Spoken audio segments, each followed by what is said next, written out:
Mm. All right. Good morning, good afternoon. May peace and power elevation be to those of you that's uh that's up. Some of you might be at work, some of you might be busy doing other things, and that's cool. All right, so today I want to talk about the history of Vermont and Walter Francis White. So today is dealing with Black history, and so one of the first history that I want to start off with is Vermont abolished slavery. So what many people don't know that Vermont had abolished slavery around July the 2nd of 1777. And so I can show you proof right now.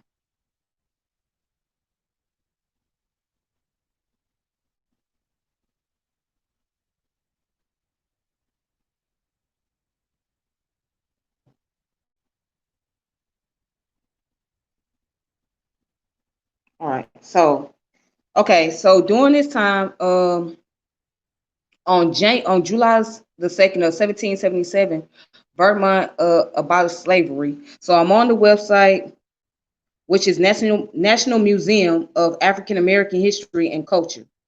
All right, Smithsonian. Here it is. So it says early steps against slavery, and it says let me get down to the point. Okay, right here. Long before Vermont became our 14th state, its people were known for their independence. They were not excited about joining the new United States, nor did they want to remain a part of the British crown.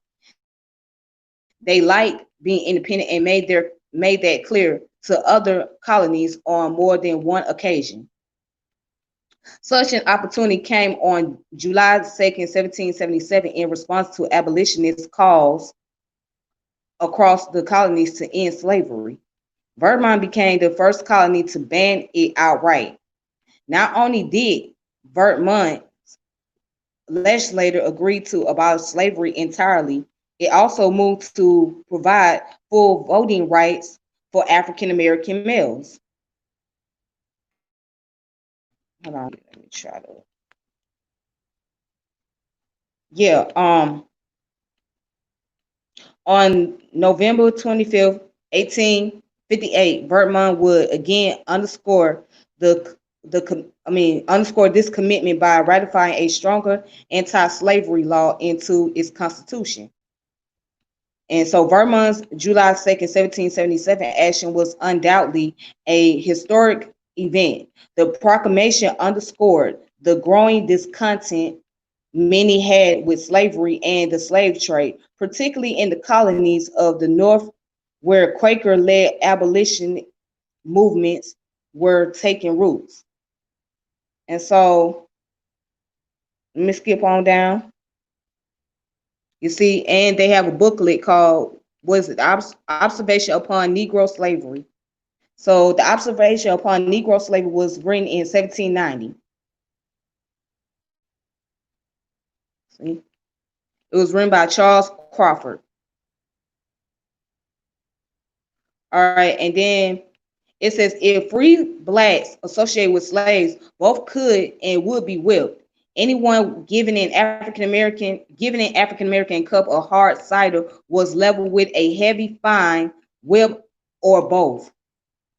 Damn. So Vermont's July 1777 declaration was not entirely altruistic either. While it did set an independent tone from the 13 colonies, the declaration wording was vague enough to let Vermont already established slavery practices continue. And it says the harsh treatment for free blacks in New England was found in Connecticut through a series of different legislators at creating before and after the Revolutionary War. It became nearly impossible for free African Americans to live in the state. For example, free blacks could not walk into a business without the priority's consent, nor could free blacks own property. So let's just start right there.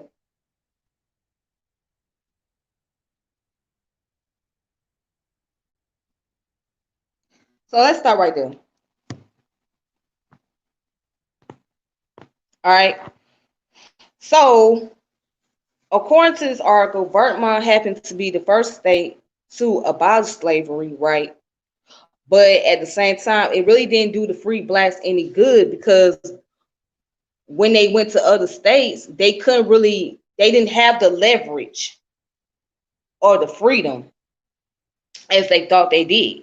They couldn't own properties. They couldn't go on other people's properties. And so also where it's mentioning, where it's stated that the declaration wording was vague enough to let Vermont's already established slavery practice continue. So even though they abolished slavery, but at the same time, it wasn't full effect. You know what I mean? So because people were still continuously practicing slavery in that state as well. So they were still getting away with doing it, even though they said the slaves were free, but it wasn't really it wasn't put into effect, as far as legalizing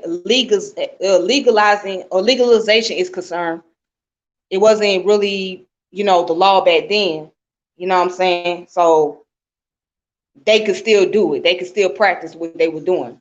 And so yeah, I just wanted to bring that history up. So yes, on July the 2nd, 1777, Vermont was one of the states to say, you know what, we're going to abolish slavery, etc. But at the same time, there were still people practice slavery. So, and this was during the time of the industrial period that was taking place. So, remember, the North was doing the textile and the South was dealing with agriculture. So that was the difference.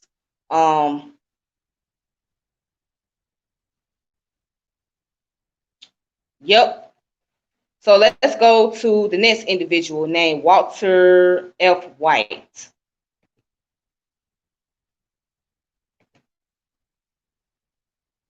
Okay.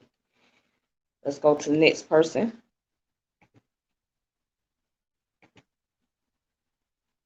All right. Hold on.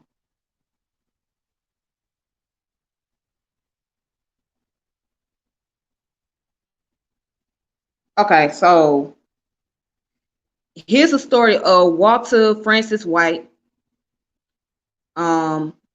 He was a civil rights leader. Not many people heard much about him, but this guy is very unique, because I have heard some stories where he went to the Ku Klux Klan rally and he portrayed himself like he was a Ku Klux until they found out he was a Negro, and that scared the hell out of him. But anyways, here's the biography and story about Walter Francis White. Francis White was born 3, so actually his birthday was yesterday, right? And he was born in Atlanta, Georgia. All right, so he was an African-American civil rights activist who led the National Association for the Advancement of Colored People for almost a quarter of a century. From 1929 to 1955, after joining the organization as an investigator in 1918, he directed a broad program of legal challenges to racial segregation and disenfranchisement. He was also a journalist, novelist, and essayist. He graduated in 1916 from Atlanta University, which is now Clark Atlanta University, a historically black college. So in 1918, White joined the small national staff of the NAACP in New York at an invitation of James Weldon Johnson.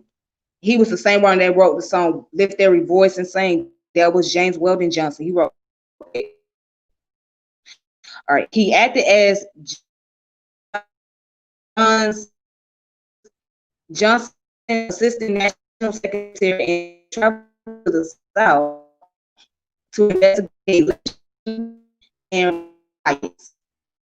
A multiracial majority white ancestry at the time he passed as a white.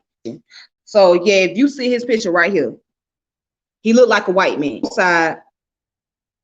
On both sides, his parents were biracial mix. All right. So if y'all know anything about that during slavery, you know, the white slave owners, they had relations with the slaves, or either the slaves owner ended up having a relation with the women that were the family of the slave masters. So yeah, he looks like a Caucasian dude. That's because he got a lot of European ancestry, but he is of African descent. All right. But anyways, he passed as white. So anybody know about the brown paper bag test? You know, if you was lighter than the brown paper bag, you can pass up to be a white person. But if you was darker than that brown paper bag, or you got the same color, you couldn't pass up. So yeah, so at that time there was African Americans who were of lighter skin complexion able to pass up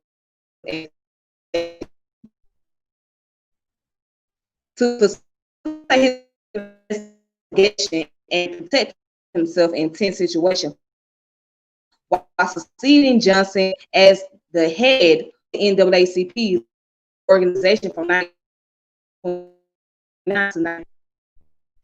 Adversity Council for the Virgin in 1939, and the silence that Southern Democrats and legislation to avoid. Democrats have a long White oversaw the plans and organizational structure of the fight against public segregation. He worked with President Truman on desegregating the armed forces after the Second World War and gave him a draft for the executive order to implement this. Under White's leadership, the NAACP set up its Legal Defense Fund, which conducted numerous legal challenges to segregation and disenfranchisement, achieved many success. Among these was the Supreme Court ruling in Brown versus Board of Education, which determined that segregated education was inherently unequal, while also quintuple NAACP membership to nearly 500,000. So they had 500,000 people by 1954. All right, so we talked a little bit about his life, yada, yada, yada. All right, so let's go down to the career, etc. You know, we already talked about he was educated at Atlanta University, which is now Clark Atlanta. All right, so hold on. Let's read right here where it says, to become a popular leader, White had to compete with the appeal of Marcus Garvey. He learned to display a skillful verbal dexterity. Roy Wilkins, his successor at the NAACP, said White was one of the best talkers I ever heard. So he was an eloquent speaker. He was a very powerful speaker. Throughout his career, Walter White spoke out against segregation and discrimination, but also Black nationalism. Wait a minute. Wait a minute. So he spoke out against segregation and discrimination, but he spoke out against Black nationalism? Wow. Most notably, White and Dr. Du Bois' 1934 conflict was over the latter endorsement of Blacks' voluntary separation within U.S. society. So basically, he was against Black nationalism, while as W.E.B. Du Bois was for Black nationalism. So they was having a conflict with each other. That's interesting. Okay, so let's see if they're gonna talk about when he went to one of the Ku Klux Klan rallies. Yeah, there we go, right here. Here we go. All right, so under where it says investigating riots and lynchings, this is what he did. White used his appearance to increase his effectiveness in conducting investigations of lynching and race riots in the American South. He could pass and talk to whites as one of them, but he could talk to blacks as one of them and identify with them. See, so he was able to play both sides. So he was able to act as a Caucasian person and talk like a Caucasian, but he also acted as a black person and talked as a black person. Such work was dangerous. Through 1927, White would investigate 41 lynchings, 8 race riots, and 2 cases of widespread pillages, which means usually referred to a person subject to pillage, any form of unfree and wage.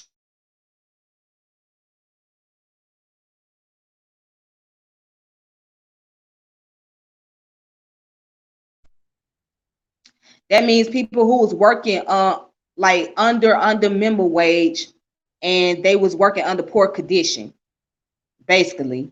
So this is what the time where there was the laissez-faire.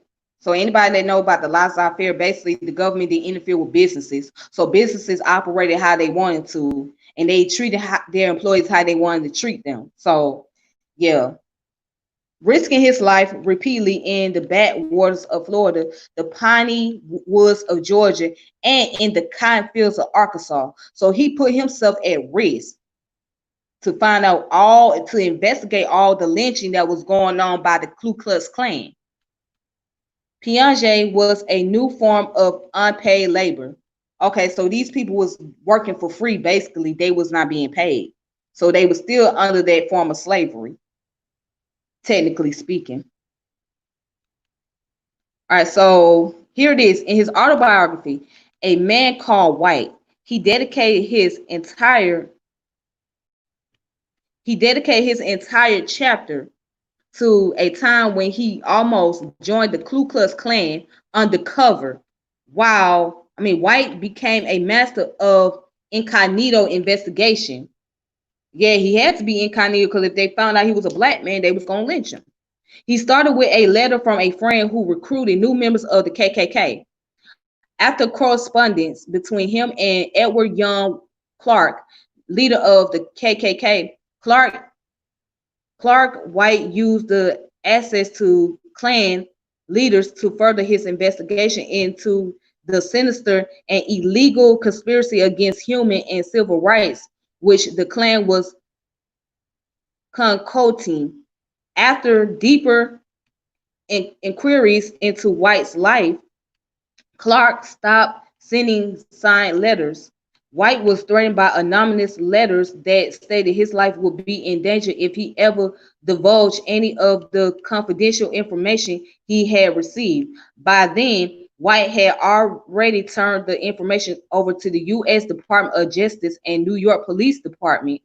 He believed that undermining the hold of mob violence would be crucial to his cause.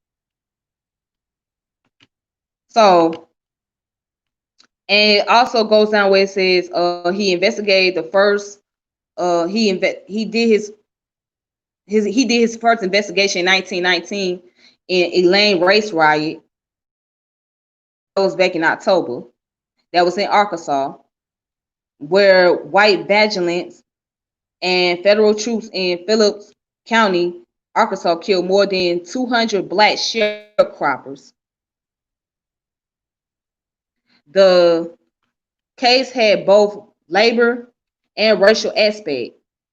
Black sharecroppers were meeting on the issues relating to organization within a agrarian union, which whites were attempting to suppress. They had established guards because of the threat, and a white man was killed. The white militia had come to town and hunted down blacks in retaliation for their death and to suppress the labor movement. All right. So that's what he did. So basically, his job wasn't easy. He was not just somebody that was sitting behind the scene. He was actually on the scene. He was actually putting himself at risk. especially with a group that is known for their racial violence, for their hate crime, and all that.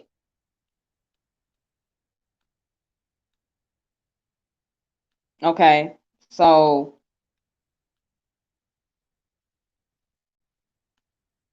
and then here goes anti-lynching legislation. White was a strong proponent and supporter of federal anti-lynching bills, which were unable to surmount the opposition by the Southern Democrats. Hold on, Southern Democrats in the Senate. One of White's many surveys showed that 46 of 50 lynchings during the first 6 months of 1919 were Black victims, 10 of whom were burnt at the stake. After the Chicago race riot of 1919, White, like Ida Wells Barnett, concluded the causes of such violence were not rape of a white woman by a Black man. See, now, white women at that time, they could get away with saying that the Black man raped them. And if they got away with that, then that was going to cause a big old riot. Take a look at Tulsa, Oklahoma. How that happened? Because of a white woman accused a Black man of raping her. And that's when the whole entire riot took place, all because of a lie that was fabricated. And as was often rumored, but rather the result of prejudice and economic competition. Economic competition. That was also the conclusion of a Chicago City Commission which investigated 1919 riot. It noted specifically that the ethnic Irish in South Chicago had led the anti-Black attacks. The Irish were considered highly political and strongly territorial against other groups, including more recent white immigrants from Eastern Europe. So not only the Irish, not only the Irish people was going against other European, but they were also going against Black people. Because remember, they led the anti-Black attack in the southern part of Chicago. So, oh, here it goes right here. Hold on. Let's read this part right here. It says Black were then largely disenfranchised in southern states, which were politically controlled by white Democrats. Wait a minute. Which were politically controlled by white Democrats. So I want everybody to start doing their history about the Democratic parties and Republican parties. All right. So I'm not saying that join any of them, but why everybody jumping on the Democrat bandwagon, they don't know the tragic history behind the Democrat parties and how they played a major role in to the lynching of Black people and the discrimination against Black folks and all that. See, it says here Black were then largely disenfranchised in southern states, which were politically controlled by white Democrats. As the turn of the 20th century, the state legislators had passed discriminatory laws and constitution that effectively carried barriers to voter registration and closed Blacks out of the political process. While white sponsored other civil rights legislation, which was also defeated by the Southern Bloc. The Castian-Wagner Bill of 1935 was a Democratic politician. Okay, Edward Castian was a Democratic Party politician who represented Colorado in the United States from 1931 to 1937. All right, and the Van Nuys Bill of 1940, Southerners had to mount a major political and financial efforts to take the Castian and Wagner Bill out of consideration and to defeat the Gavagian Bill. All right, so here we go, blah, blah, blah, blah. Okay, White had become a powerful figure, segregationist senator, James L. What's his name? Jane L. Burns of South Carolina said in session about the Dyer bill, one Negro has ordered this bill to pass. If Walter White should consent to have this bill laid aside, its advocates would desire it as quickly as football players unscramble when the whistle of the referee is heard. Mm. White's word was the only thing that kept the bill before Congress. Although the bill did not pass the Senate, White and the NAACP secured widespread public support for the cause. By 1938, a Gallup poll found that 72% of Americans and 57% of Southerners favored an anti-lynching bill. Whites also contribute to creating alliances among civil rights activists, many of whom went on to lead in the movements from the 1950s. So, and let's see, when did he pass away?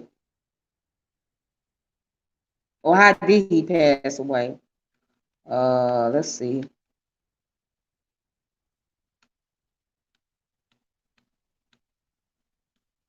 Okay,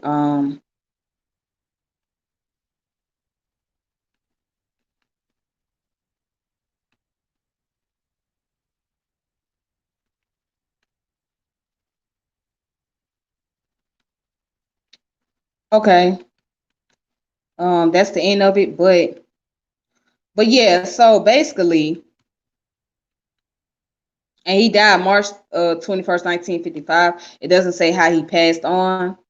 It said that he died in New York City. So, hey, what's going on? Thank you for tuning in.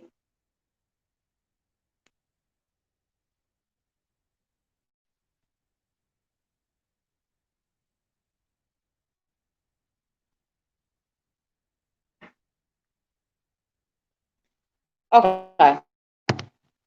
So, basically, this man wasn't just somebody that was a part of the NAACP and just, operating from behind the scene.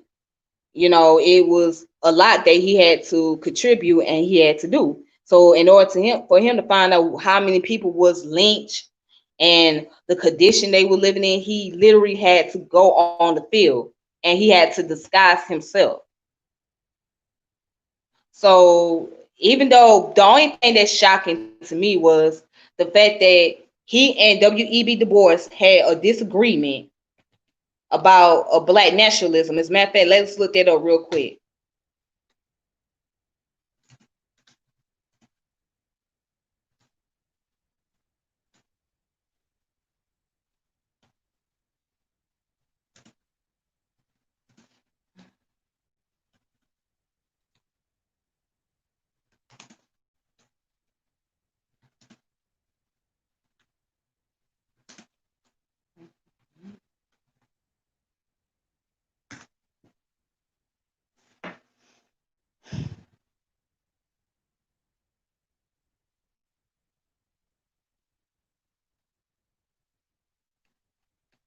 Okay, hold on. I'm trying to look up.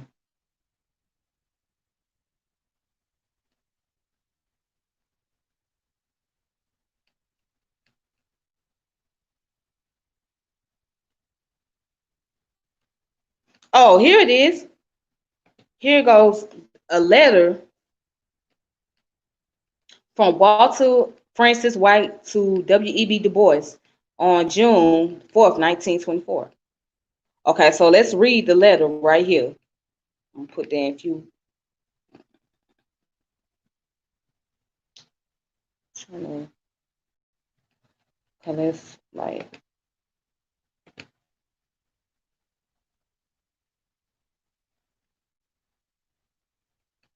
All right, so here's the letter that he wrote to W.E.B. Du Bois.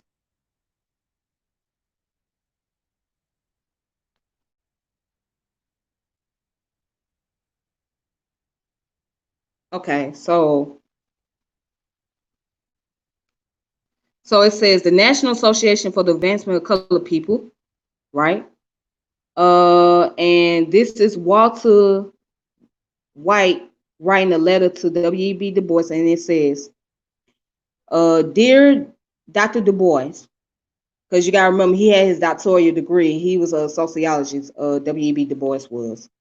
I write you herewith digest of the recommendation for the 1923 Spingering Needle. Bishop Hurst has asked me to inquire of you if it will be possible for you to attend the meeting of the committee on Thursday, June 19th at 2 p.m. at this office. Please let me know as soon as possible if the time and place are agreeable. In the event it is not possible for you to be present, will you go over the enclosed digest and indicate first, second, and third? I'm trying to see what that say right there. I can't really read this. Okay. Indicate the first and second and third choices for the medal. And so basically, he was inviting them to come to one of the meetings they had at the NAACP. So let's go back and let's read about the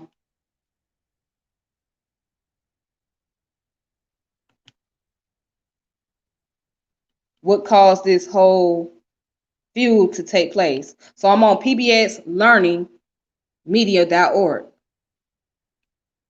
And let's see what they talking about. Let me play this video. Making life better for African Americans in the early 1930s was a formidable task.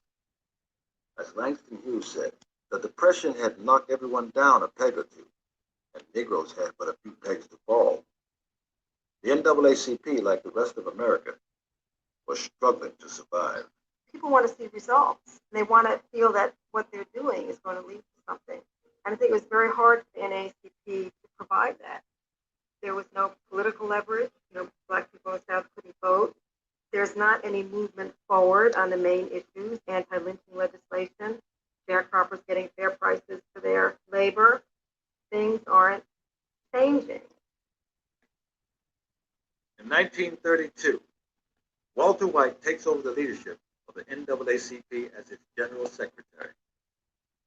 Walter White was so deeply committed and immersed in this organization that I don't think he would let himself consider whether they were failing or not. The point was to keep moving.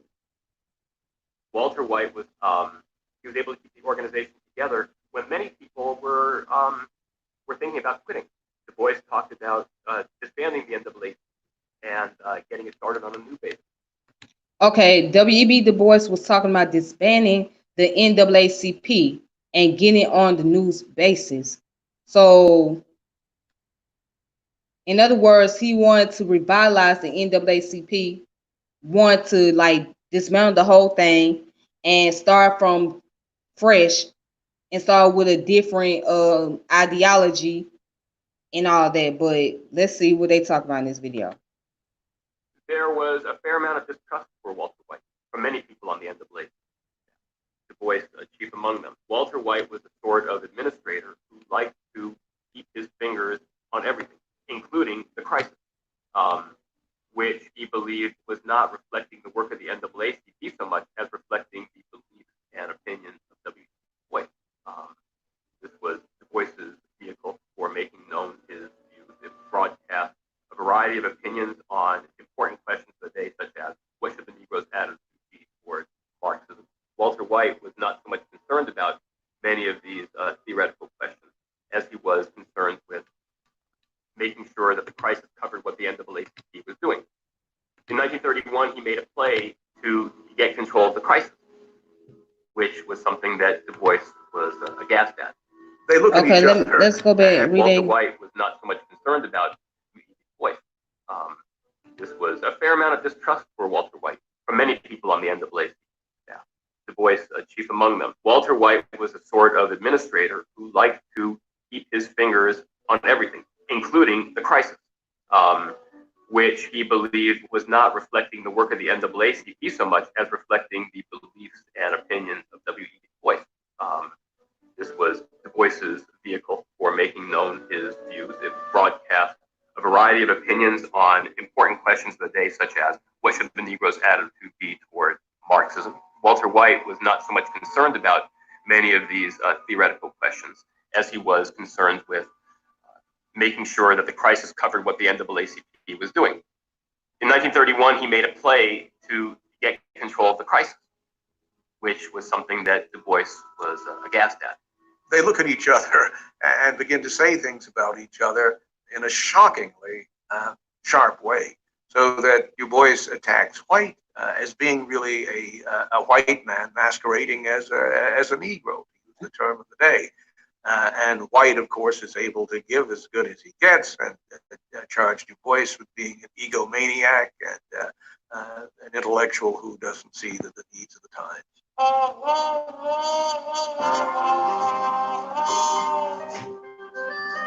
For the great majority of Americans, the single overriding fact is the Great Depression and the need to combat that depression, the need to get the American economy rolling again.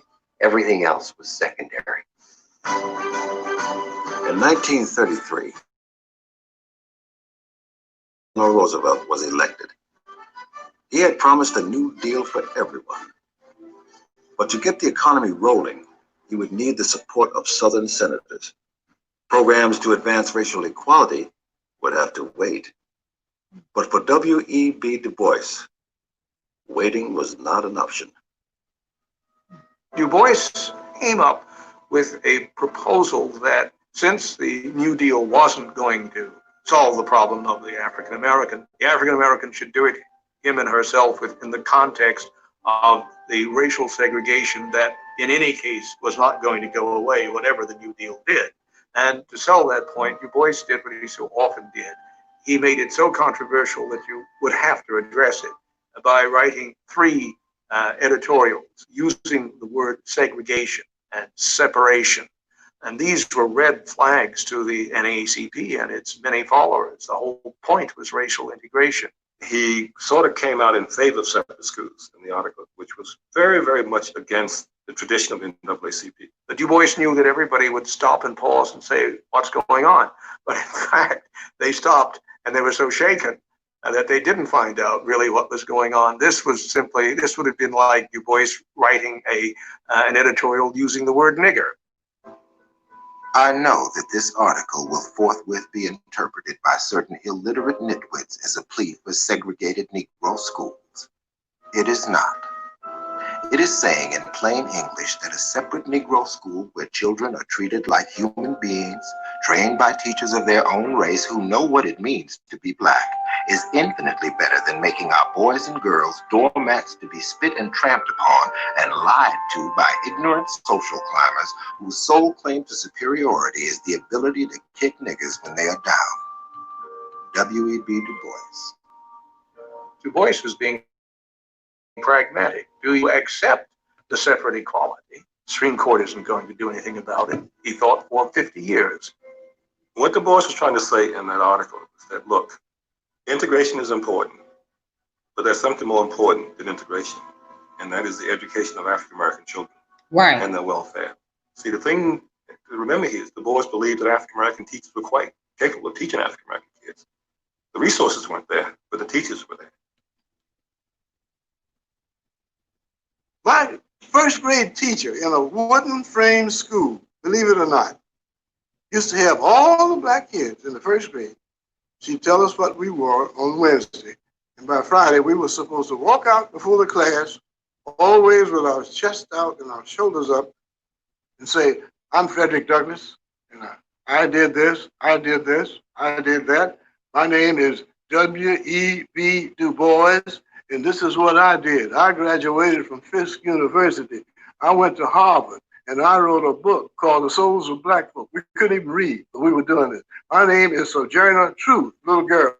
My name is Ida B. Wells, and you go right on down the line.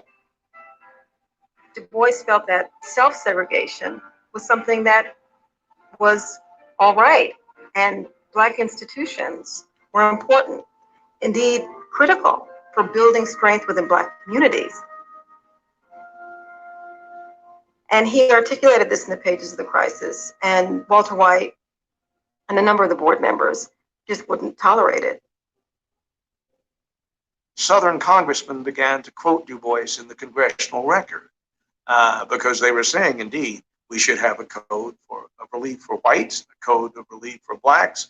So the association, Walter White now running it, said, quiet, shut up, they're quoting you, the outstanding civil libertarian in the congressional record. Bilbo says you're great. And Du Bois says, doesn't matter. This is an issue. White was an organization man. He loved the NAACP. It was his church. He was going to run it, and Du Bois was going to follow in line. And of course, Du Bois wasn't going to follow in line. There could be no equivocation on this. And so Du Bois ultimately resigned in 1934. I think in part he may have felt that the NAACP had been spent, that it didn't have the flexibility, that White was too limiting and narrow in his vision. In the August 1934 issue of The Crisis, Du Bois explains he needed to criticize the NAACP, and the board wouldn't let him. He was leaving not because change couldn't come, but because, he said, personally, I can do nothing more. Okay, so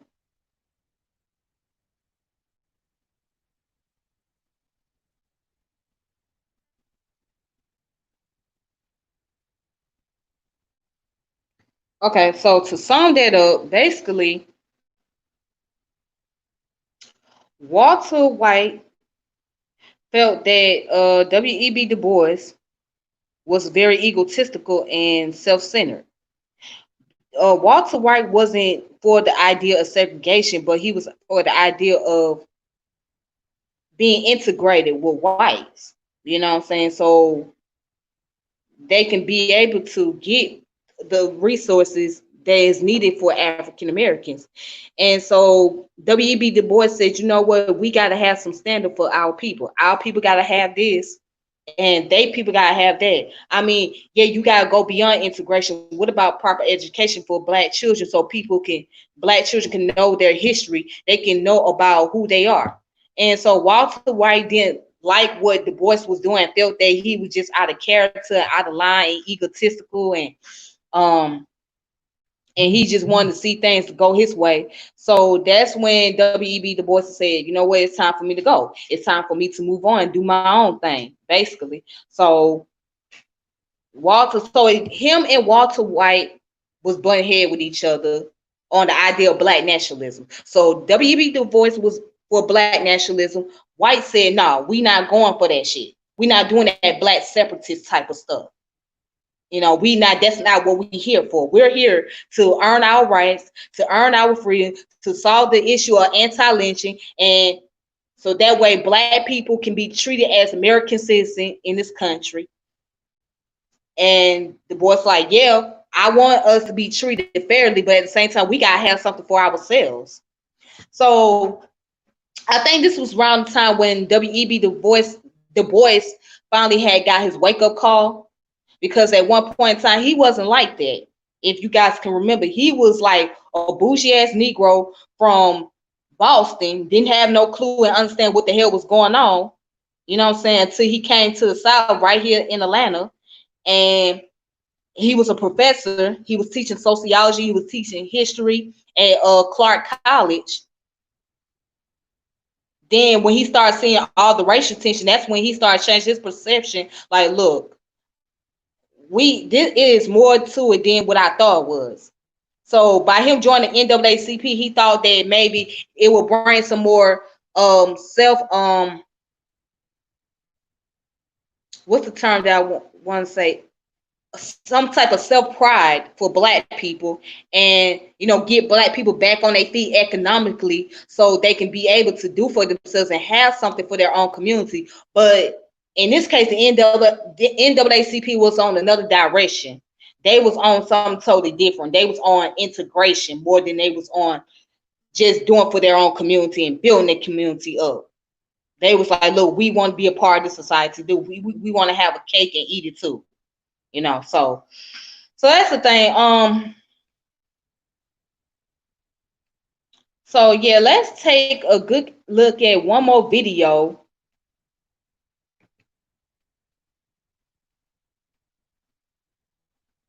Here it is. Walter White reporting the crime. So I'm gonna say we're gonna look at one more video, then I'm gonna log off of here. So here it is.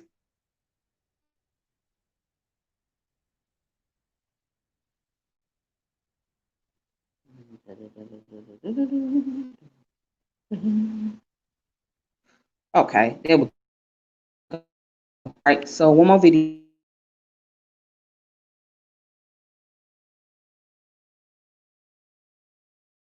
The National Association for the Advancement of Colored People, the foremost interracial civil rights organization in America. One man was becoming the unlikely hero of the NAACP's battle against racial terrorism. 27-year-old Walter White became the chief investigator of lynchings and massacres. Walter White's task was to come into the South, and one of the heroic stories, and we don't tell it anymore. Here was a black man who had blue eyes and blonde hair, who risked his life going among the lynchers, passing as a white man, and got the names of many of white men who had been a part of lynch mobs. At the NAACP, they thought White was risking his life. He knew he was. He wrote to his superiors, I understand that this is dangerous. I take full responsibility if anything happens to me, and I hold you not liable in the event of my injury or death. Walter White. As the summer of 1919 drew to a close, White read a newspaper account claiming that black farmers near the town of Elaine, Arkansas, had incited an armed uprising against the local white community. I was eager to go to the scene and left for Arkansas on the first train after we had scraped up enough money for the fare. Walter White. When White arrived, he discovered that black farmers, tired of continually being cheated out of their fair share of the cotton crop, had formed a union to sue their landlords. They were meeting in a Negro church in Hoopsburg. When a white mob fired on the church, the fire of the attackers was returned and one of the assailants was killed. The match had been applied to the powder keg. Within a few minutes, efficiently directed, heavily armed mobs swept over the countryside, hunting down and killing every Negro they could find. Walter White. When the killing stopped, some said as many as 200 blacks had been killed. Hundreds were arrested, 12 sentenced to death for killing whites. But even as White was uncovering the evidence which would ultimately free all of the accused, he found himself suddenly in danger. I was interviewing some whites when a black man told me that my identity had been discovered and a lynching party was prepared for me. I boarded the first train out of Helena. The conductor said, "You're leaving just before the fun is about to start. There's a damn yellow nigger down here passing for white, and the boys are gonna get him. And when they get through with him, he won't pass for white no more. No matter what the distance, I shall never take a train ride as long as that one." Later in Memphis, I learned that news had been circulated there that I had been lynched in Arkansas that afternoon. Walter White.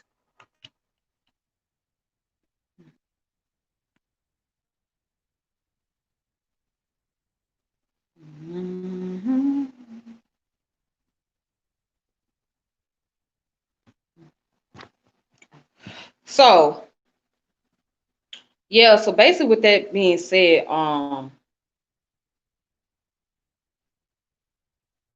yeah, Walter White was, even though he had his disagreements with W.E. Du Bois, he still was dedicating his life to African Americans and doing whatever it takes by doing the investigation and reporting the incidents that were taking place. So before I close out, I want to say this.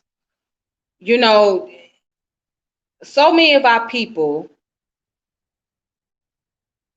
felt like those in the past who have fought for us were being coons and sellouts. But they don't understand that they had to go another route just so they can be able to figure out what would be the best solution for us. Now, they didn't do everything correctly. No. They didn't do everything that we agreed to. That's why in this generation it's up to us to be able to pass on the torch and be able to properly get educated and do whatever is necessary that we need. So we're gonna go back what Donald Trump made a statement, right? Real quick. So I'm gonna play the video of Donald Trump real fast.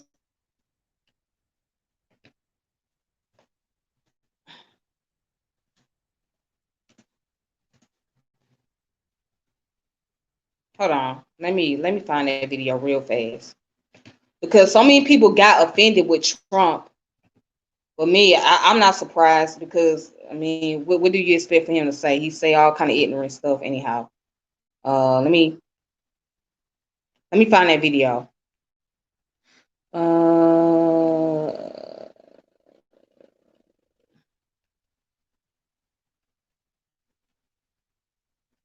Give me a second, guys. Okay.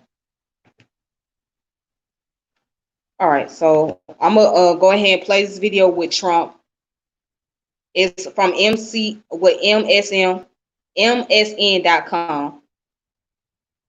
This is what Trump had to say in the interview.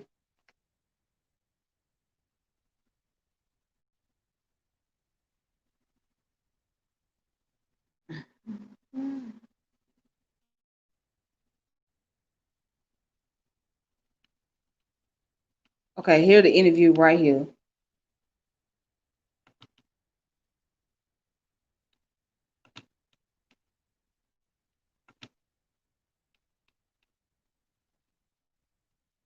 Jefferson, Lee, George Washington, look at James Monroe, look at James Madison. One thing they had, they were brilliant. They also had slaves.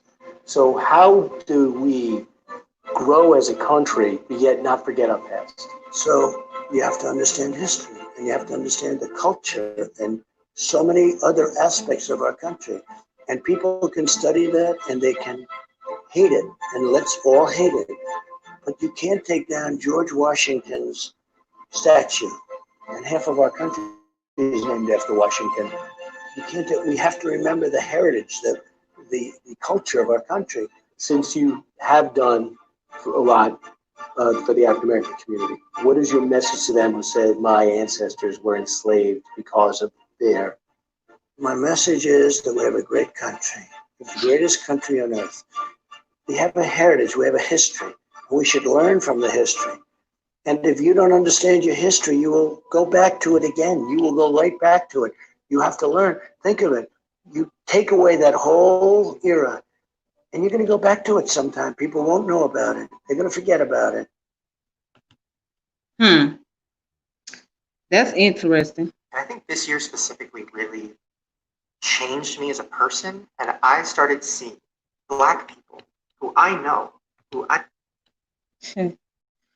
Okay, anyways. But, that's interesting. He said that you guys start, so Trump's saying that you guys start knowing your history, because if you don't, you're bound to go back to it.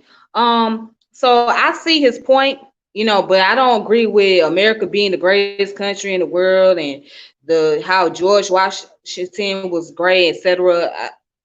Discard all that. But he does have a valid point. If we don't know our history, we're bound to go back to it again.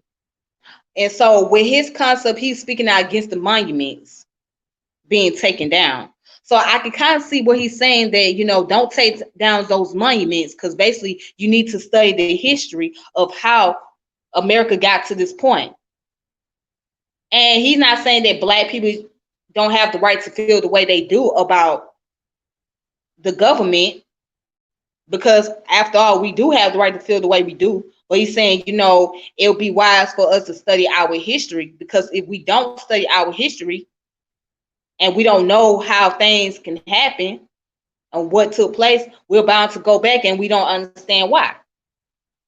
So that's a great point. So what I'm saying is, as a people, we need to take that into consideration. This is why we need to study more about African American history and what our African American ancestors have done and the fight they have put up. And let me see if I can find the one by Vermont, July of 1777, real fast. Let's see.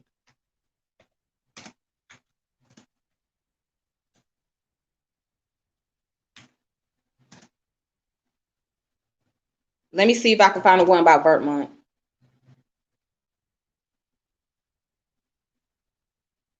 Let's see, is this the one? No, that's not it. Okay, let's look up Vermont Abolish Slavery.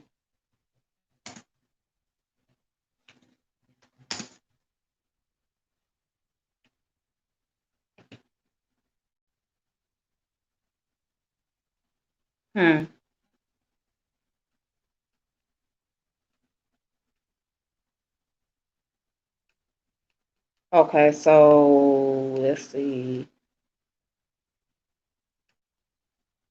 I'm trying to find this video.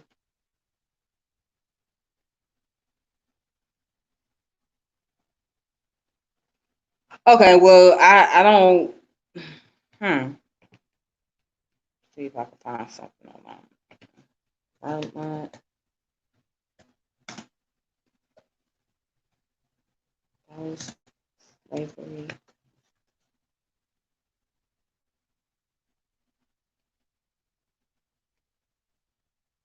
Okay, no. Vermont.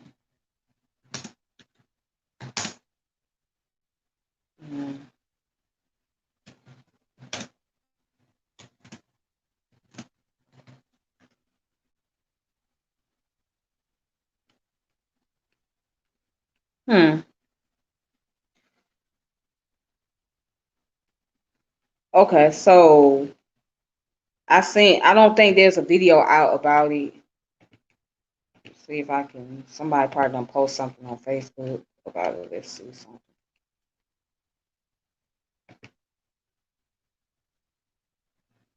something. Vermont.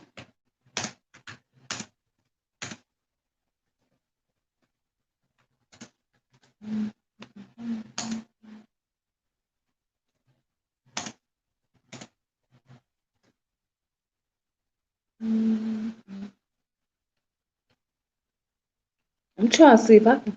I don't think I can find the video. Okay, so let's see. I found another article. Okay, let's see what this article talking about. So I couldn't find a video. I thought I was gonna find a video, but let's see what this article talking about right here. Okay. So, all right. So this video, excuse me, not this video. This article comes from calendar.eji.org. And it says Vermont abolished slavery, but enacts laws restricting rights of formerly enslaved. So that's all I was able to find. But let's see what they're talking about here. With the ratification of its constitution on July 2nd, 1777, Vermont became the first North American territory to abolish slavery. Vermont declared independence from New York in 1777. I didn't know it was a part of New York at one time. And soon after developed its own constitution, a declaration of rights of the inhabitants of the state of Vermont. The declaration affirmed that all men were born free and that no male over the age of 21 or female over the age of 18 could serve another in the role of servant, slave, or apprentice, whether born in the country or brought from overseas. All right. The Rhode Island and Connecticut legislators outlawed international slave importation in 1774, but fell short on banning colony state slave trade, despite their legal bans limiting or barring slavery in their borders. Rhode Island, Connecticut, and Vermont all enacted laws that restricted free Black people's ability to find work, own property, or even reside in the state. So they might as well would have stayed in slavery because there ain't no sense in them being free because all they're going to do is just wander around, right? Basically. By 1804, all northern states had voted to abolish the institution of slavery within their borders, but not always immediately. In some states, gradual emancipation laws set deadlines by which all enslaved people would be free, granting liberty as individuals reach a certain age or completed a certain term of labor.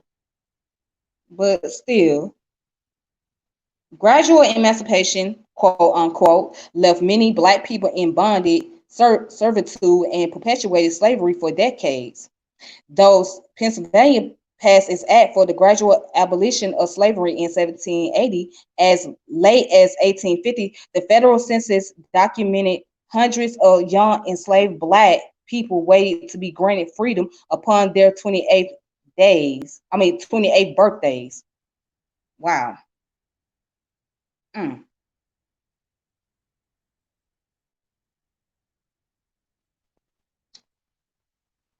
Okay, so I couldn't find a video for it.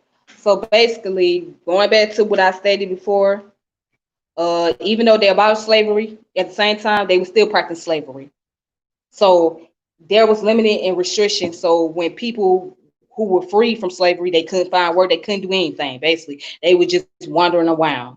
So they might as well have stayed in slavery, according to this argument. Okay, but you know what? I find this ironic when people talk about the 4th of July, how it free Black people, this, that, and the other. Well, we're going to talk about that. So when the 4th of July comes, we're going to read Frederick Douglass' letter, and we're going to talk about what Black people was doing during the 4th of July. Yes, they were part of the American Revolution, but guess what? All of them weren't free because either some of them were killed during that time period or they didn't earn their freedom.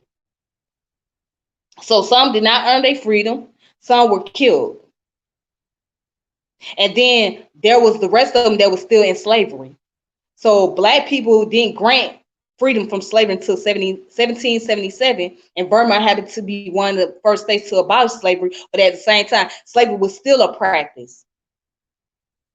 So for those naysayers out there talking about the 4th of July, Black people were free around that time, not necessarily. They weren't. So what I'm going to do is when the 4th comes up, I'm going to focus on that subject matter, and I'm going to read the Frederick Douglass, and we're going to talk more about it. So I know that people that have done the video, but I want to do my own video about this, and I want to have my own dialogue. So I'm going to put up a, what today is? When is the 4th of July, by the way? 4th of July. Okay, that's on a Saturday. Okay, so 4th of July is on a Saturday. Cool. All right, so what I'm going to do is I'm going to make it my business on Saturday to post up a video about the 4th of July. So anyways, other than that, thank you for those of you that was watching and tune into this video. May peace and power elevation be to all of you. And until next time, we'll talk again. So deuces.